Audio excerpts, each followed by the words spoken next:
என்ன பண்ணிட்டு இருக்க? போர் அடிக்குதுடா, நான் மொபைல் பார்த்துட்டு இருக்கேன். போர் அடிக்குதுன்னா உன் போனை பார்க்க கூடாது, அவர் போனை பாரு. ஏதாவது இன்ட்ரெஸ்டிங்கா மாட்டோம். அவர் மொபைல் எதுக்குடா பார்க்கணும்? அப்பதான் அவனுக்கு ஏதாவது சண்டை போட கிடைக்கும், எனக்கும் போர் அடிக்காம இருக்கும். மாமா, என்னப்பா?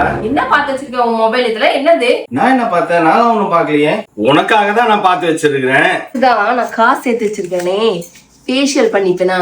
இதெல்லாம் பண்ணக்கூடாதுப்பா. இதெல்லாம் பண்ண ஸ்கில் பீல் ஆகும். இது டெம்பரரி சொல்யூஷன். அதுக்கு பதிலா இதை யூஸ் பண்ணு கொடுத்தாரு. அதுதான் டெர்ம்டாக் 2% கோஜிக் ஆசிட் ஃபேஸ் சீரம். இது ஃபேஸ்ல இருக்கிற பிம்பிள்ஸ் அண்ட் ஆக்னி மார்க்ஸை சரி பண்ண ஹெல்ப் பண்ணும். இந்த 2% kojic acid dark spots and பிக்மெண்டேஷனை ரெடியூஸ் பண்ணும். நம்ம ஃபேஸுக்கு ஒரு பிரைட்னஸ் கொடுக்கும். இதுல கோஜிக் ஆசிட் அண்ட் நியாசினமைட் இருக்கிறதுனால நம்ம ஸ்கின்னோட கிளாரிட்டியை என்ஹான்ஸ் பண்ணும். நியாசினமைட் ஆல்பா ஆர்புட்டின் குளூட்டதைன் வந்துட்டு நம்ம ஸ்கின்னுக்கு ஈவன் ஸ்கின் டோன் கொடுக்கும். இதுல இருக்கிற க்ளோ பூஸ்டிங் சீரம் டல்னஸை ரெடியூஸ் பண்ணிட்டு நம்ம நேச்சுரல் ரேடியன்ஸை ரீஸ்டோர் பண்ணும். இது ஆயிலி ஸ்கின்னுக்கு ஏத்தது. ரெகுலரா யூஸ் பண்ணா நல்ல ரிசல்ட் இருக்கு. உங்களுக்கு ட்ரை ஸ்கின் இருந்தா கோஜிக் நைட் கிரீம் யூஸ் பண்ணுங்க. இந்த ப்ராடக்ட் உங்களுக்கும் வேணும் அப்படின்னா பர்பிள் ஆப்ல அவைலபிளா இருக்கு. அது மட்டும் இல்லாம வியூ ப்ராடக்ட்ல டேக் பண்ணிருக்கு. சென்னை, பெங்களூர், கொச்சின் இருந்து புக் பண்றவங்களுக்கு 2 to 3 ஹவர்ஸ்லயே டெலிவரி பண்ணிடுவாங்க.